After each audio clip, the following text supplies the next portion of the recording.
हो पिसल तू आम के चटनिया। अरे सुना तारू धनिया हो पिसल तू ले सुन के चटनिया।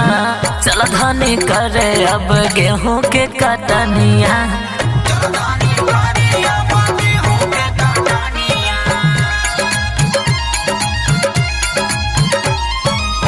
पिया बहुत हम कैनी हारो पनिया। ए जी सुनी बोला पिया बहुत हम कैनी हारो पनिया।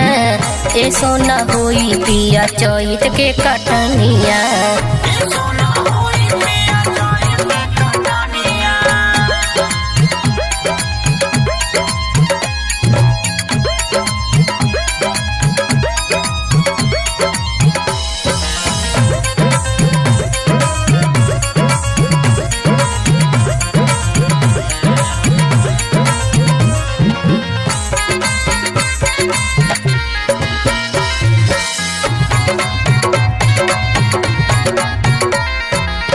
बथेला कमरिया सहल न दरदिया।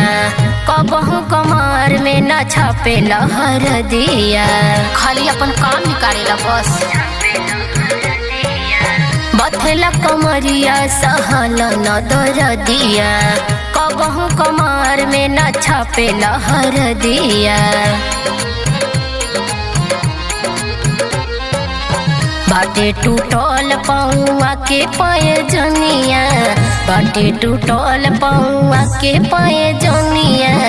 ए सोना होई पिया गेहूं के कटनिया।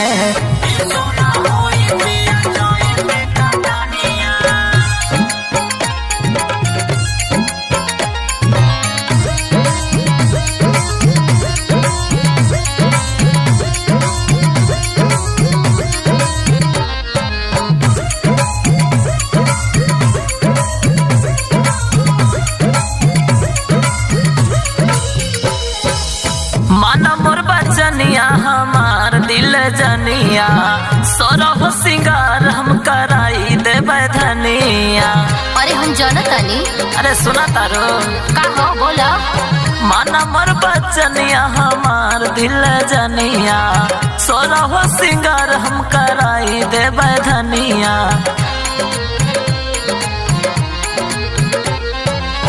संदीप सजनवा के बाड़ू सुनर कनिया।